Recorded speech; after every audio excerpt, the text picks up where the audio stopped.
She looked me dead in the eyes, smiled, and said, "You were always too easy to fool." That was my mother. The woman who held my hand at my father's funeral. The woman I had been supporting for 9 years. She said those words from across a marble table in a restaurant she paid for with my money, while wearing a coat I had never seen before that probably cost more than my first car. And just like that, everything I thought I knew about my own life collapsed in about 30 seconds. I had $450,000 saved. I built that from nothing. 15 years of double shifts, freelance contracts, missed vacations, and a studio apartment I stayed in way longer than I should have because I was trying to be responsible. That money was supposed to be my house, my future, my security blanket. It was gone, not lost, not stolen by a stranger, taken by her, and she was not sorry. She was not ashamed. She was already booked on a flight to Paris. Before I tell you how I got it back, I need to tell you how long she had been doing it. Because the number that broke me was not the dollar amount. It was the years. Before we go any further, I want to ask you something real. If the person who was supposed to love you the most, the person you sacrificed for, the person you believed in without question, turned out to be the one most willing to use you, what would that do to you? Not what would you do to them. What would it do to you? Stay with me through this. Because the moment Ella stopped crying and started counting is the moment everything shifted. And I think you need to see exactly how that happened. My name is Ella. I am 34 years old. I live alone now, which used to feel like a punishment and now feels like a reward. And I am about to tell you something that I have never said in full to anyone outside of a lawyer's office and one very long phone call with my best friend at 2 in the morning. My mother stole $450,000 from me. She did it slowly. She did it carefully. She did it while telling me she was proud of me, while crying at my birthday dinners, while posting on social media about what a wonderful daughter I was. She did it with my own login credentials, with forged signatures, with a joint account I never fully understood, and with a level of patience that I now realize must have taken actual planning. And when I finally figured it out, she did not deny it. She explained it, like a professor correcting a misunderstanding. Like I was the one who had gotten the math wrong. That is the part that stays with me, not the money, the tone. Let me take you back to the beginning, because you cannot understand what the ending felt like without knowing how long this build-up was. I grew up in a house that was always just a little bit short, not desperately poor, but always right at the edge. My dad worked in logistics and my mom worked part-time at a dental office, and we were fine until we were not. My dad got sick when I was 16. Heart disease, then complications, then a slow 2-year decline that took everything out of all three of us. He passed away when I was 18. I walked across the stage at my high school graduation 11 days after we buried him. I do not remember the ceremony at all. I just remember my mom grabbing my hand in the parking lot and saying, "It is just us now. We have to take care of each other." I believed her. I believed everything she said. She was my mom. She was grieving. She was alone, and so was I.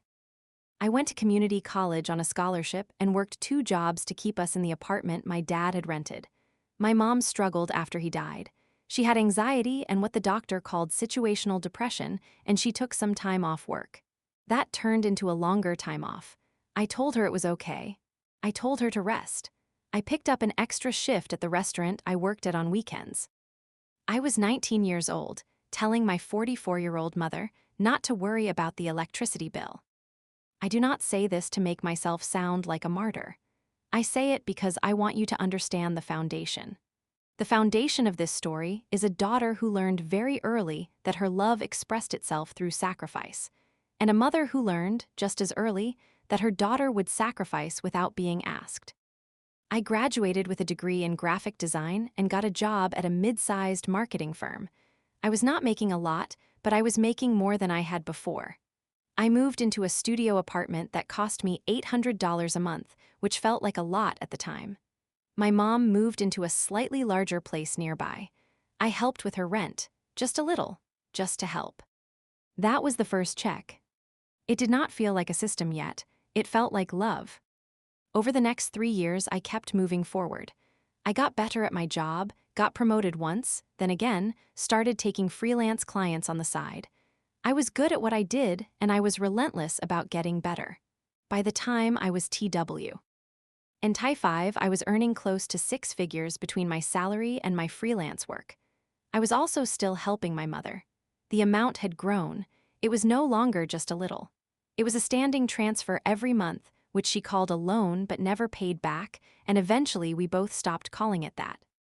I told myself it was fine. I told myself she was still struggling to recover from losing my dad. I told myself that when I eventually bought a house, I would have her come live nearby or even with me, and the arrangement would sort itself out. I made up a lot of stories in my head about how this would eventually balance. I believed all of them. My mom was charming. I need you to understand that. She was funny and warm and could make anyone feel like the most important person in the room. She had friends who adored her. She hosted dinner parties at her apartment, which I was paying a portion of the rent for, and everybody loved her. She told stories beautifully. She had this way of making even ordinary moments sound cinematic. People always said I got my creativity from her. I took that as a compliment for a very long time. When I was 27, I got my biggest freelance contract yet. A regional chain of health clinics needed a full brand overhaul.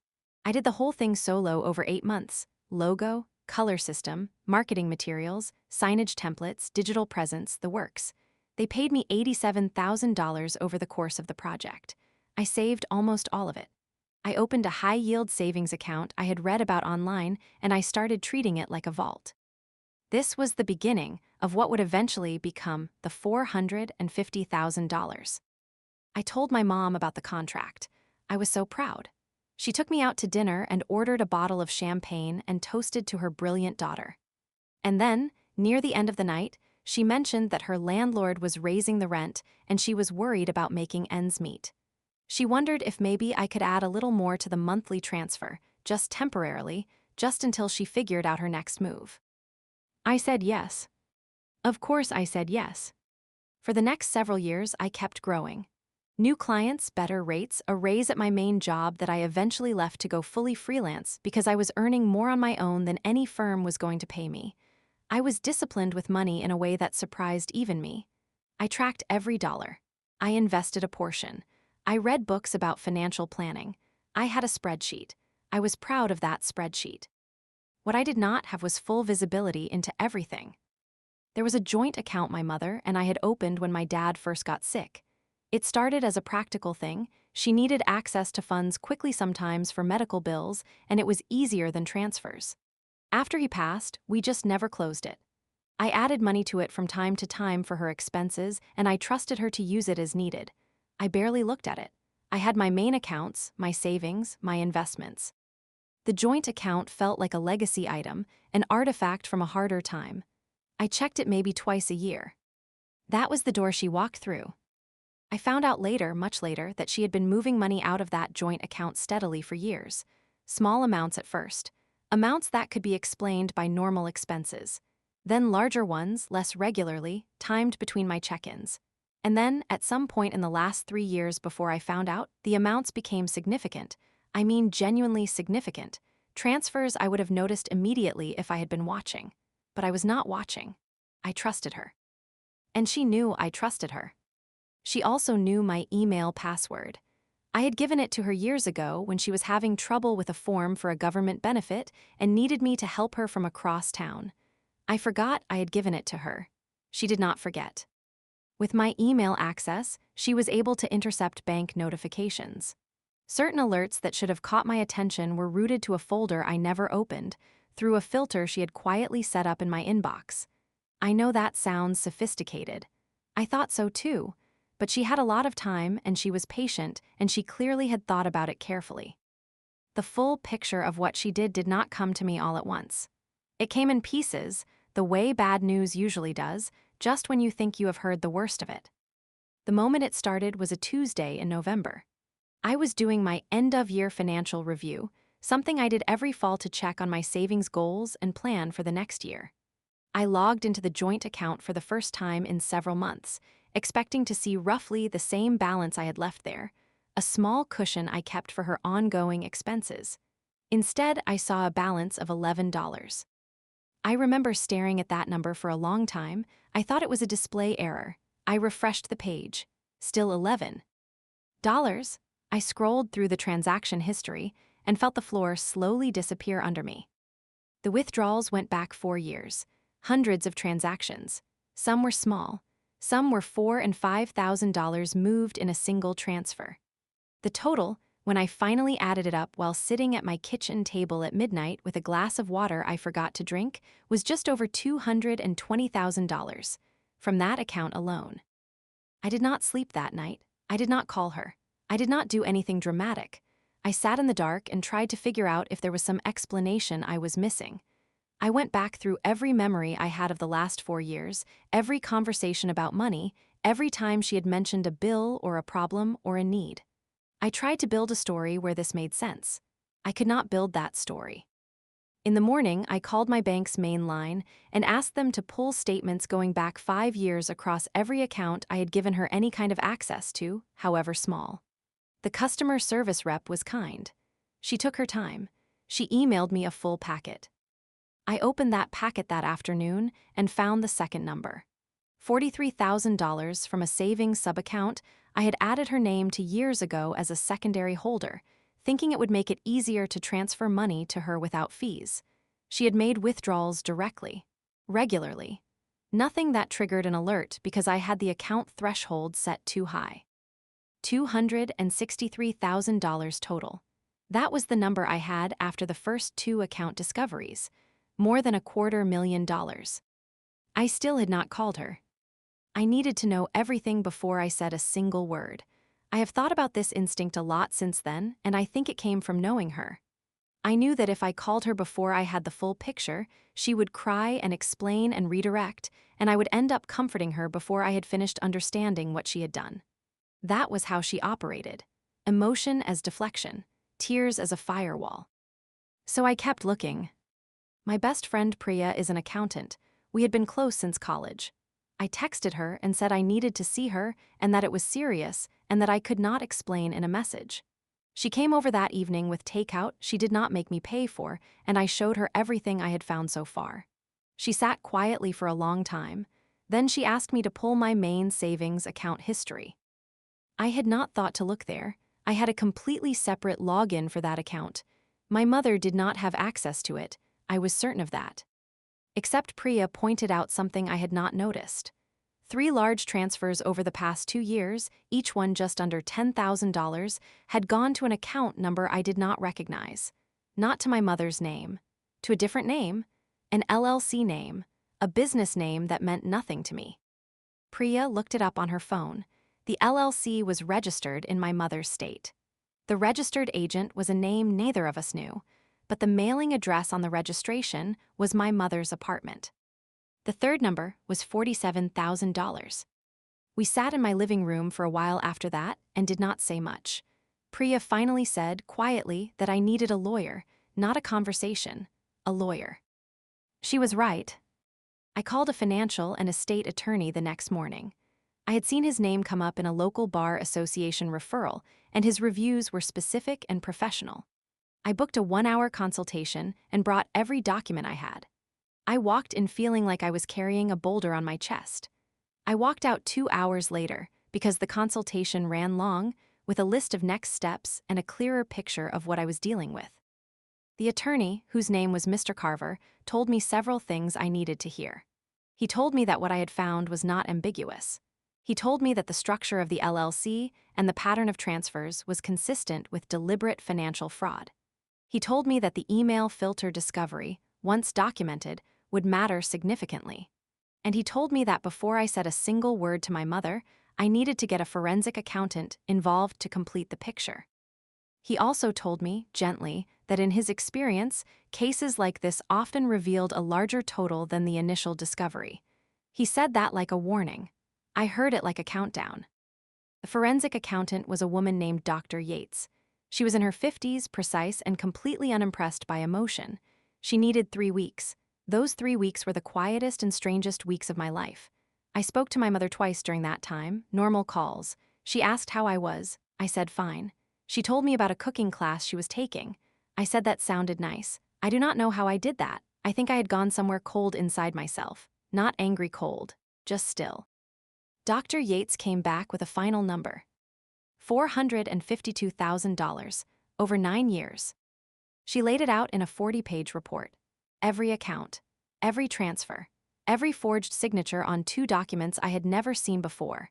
Every use of my email access. A complete timeline. She showed me where the money had gone, a significant portion into my mother's personal accounts, a portion through the LLC into what appeared to be luxury purchases, and a notable amount that had been transferred internationally in the last 18 months. Internationally, I asked where. Dr. Yates said France. I sat with that for a moment. My mother had mentioned Paris once, maybe 8 months before, in passing. She said she had always wanted to see it. She laughed when she said it like it was a small, impossible dream, like she was just being wistful. I had smiled and said something like, "One day we should go together." She had changed the subject. I went home and searched her social media. She had a private account, but I was still a follower from years ago. I had not looked at it closely in months. I looked now. There were no recent posts, but when I looked at her profile photo, it had been updated 3 months ago. She was standing in front of the Eiffel Tower. Sunglasses, a new coat, a glass of wine in her hand. She was already there.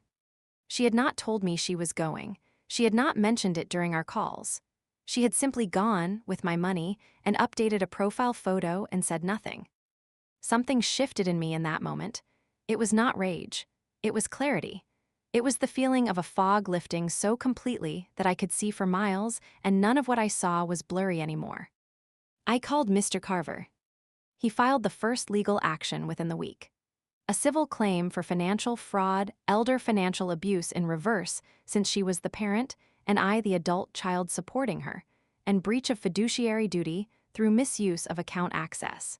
He also filed a request to freeze the LLC accounts and any associated funds pending investigation. Because the transfers had crossed international lines, there was an additional angle involving financial reporting obligations that Mr. Carver said added weight to the case significantly. He advised me to send one written communication to my mother, formal and documented, informing her of the legal action and giving her the opportunity to respond through counsel. He drafted it. I read it. It was 3 paragraphs, calm and precise, and it was the most powerful thing I had ever signed my name to. The response I expected was tears. What I got instead, 4 days later, was a phone call. She did not call to apologize, she called to explain. She said the money was not stolen. She said that over the years I had agreed to support her and that she had simply been managing those funds in a way that made more sense to her. She said that she had invested some of it, that the Paris apartment was an investment property, that she had been planning to pay me back when the investment matured. She used the word investment 4 times in 2 minutes. Then she said something that I have thought about every day since.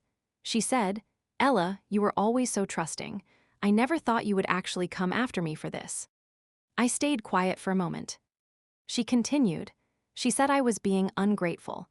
She said she had raised me alone after my father died. She said everything she did was for our future.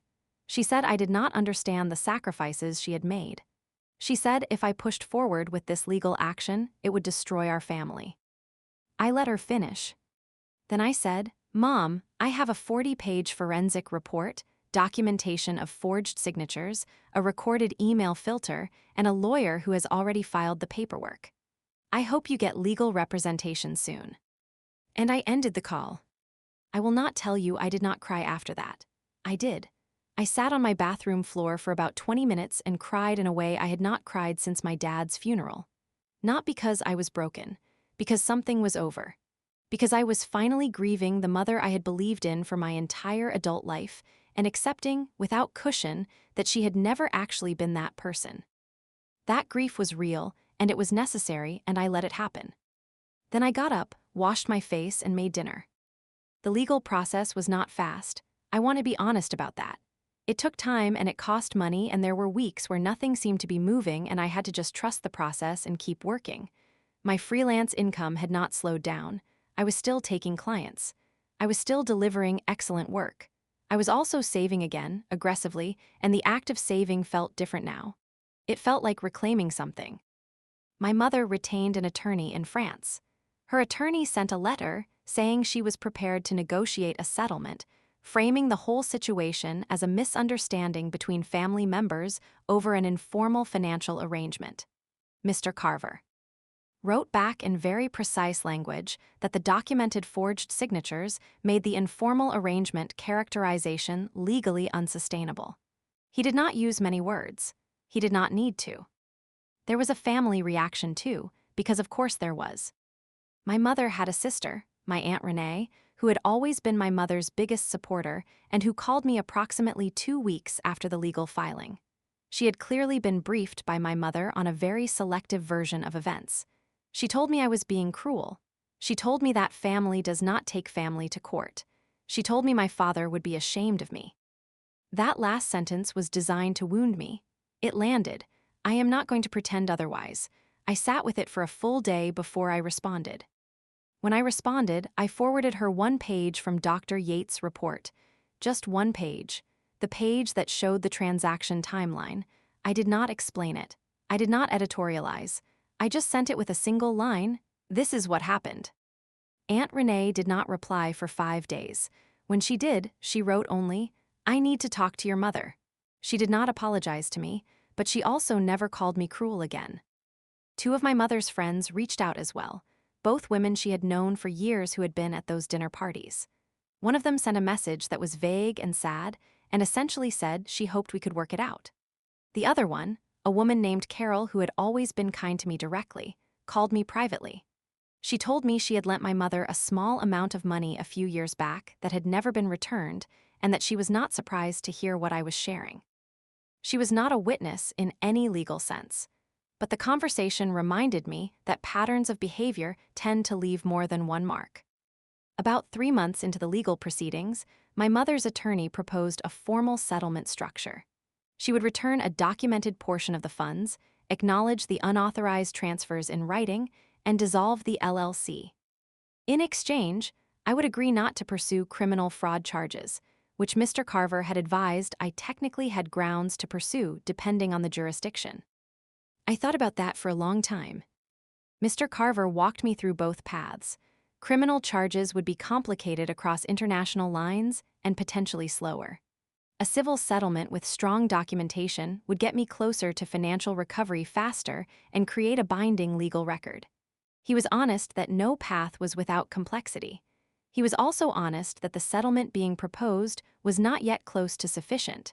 He said we should counter. We countered, they came back. We countered again. It went through 4 rounds over 6 weeks. During those 6 weeks, my mother called me twice. Both calls went to voicemail. In the first voicemail, she was crying and saying she wanted her daughter back. In the second voicemail, she was calm, almost businesslike, and said she wanted me to know that no matter what happened legally, she loved me and hoped we could eventually rebuild. I saved both voicemails, not because I needed them emotionally, because Mr. Carver had advised me to save all communications. The settlement we reached, after those 4 rounds of negotiation, was for $380,000, not the full amount. I want to be honest about that. She did not have the full amount liquid. A portion of the Paris property value was included in a structured repayment plan. A portion was immediate. The legal record included her written acknowledgement of the unauthorized fund access. The LLC was dissolved. The email filter documentation was sealed as part of the legal record. Was it everything? No. Was it enough? Enough is a complicated word. What it was documented, real, legally binding, and delivered without a single screaming match, without a single dramatic confrontation in a driveway, without a single moment where I lost my composure in a way that could be used against me. The first payment arrived on a Wednesday morning. I checked my account the way I had been checking it since this whole thing began, carefully, completely, with no assumptions. When I saw the number, I closed my laptop and went for a walk. It was a cold morning, and I had not brought a heavy enough jacket, and I did not care. I just walked for about an hour. I thought about my dad. I thought about the girl who worked double shifts at 19 to pay the electricity bill. I thought about every story I had told myself about why this was okay, why I should keep giving, why love meant sacrifice without limit. I let all of those stories go. There is something that happened in the weeks after the settlement that I was not prepared for. It was not dramatic. There was no second confrontation, no public meltdown, no moment of obvious karma playing out in a visible way. What happened was quieter than that, and in some ways harder to explain. My mother came back. Kay from Paris. Not immediately after the settlement, about 2 months after. She moved into a much smaller apartment on the other side of the city, which I only know because Aunt Renee mentioned it in passing during a brief phone call where I had mostly listened. The Paris property had to be liquidated as part of the settlement. I do not know exactly what her life looks like now. I have not asked. She sent me a letter. A physical letter, handwritten, which arrived in an envelope with no return address but with a Paris postmark from before she left. The letter was 4 pages long. I read it once. It was not an apology exactly. It was an explanation that wanted to sound like an apology. She said that after my father died, she had been terrified for a long time, more than she had ever shown me, and that fear had made her do things she was not proud of. She said she had always meant to fix it. She said she had convinced herself that what she was doing was borrowing against a future she believed in.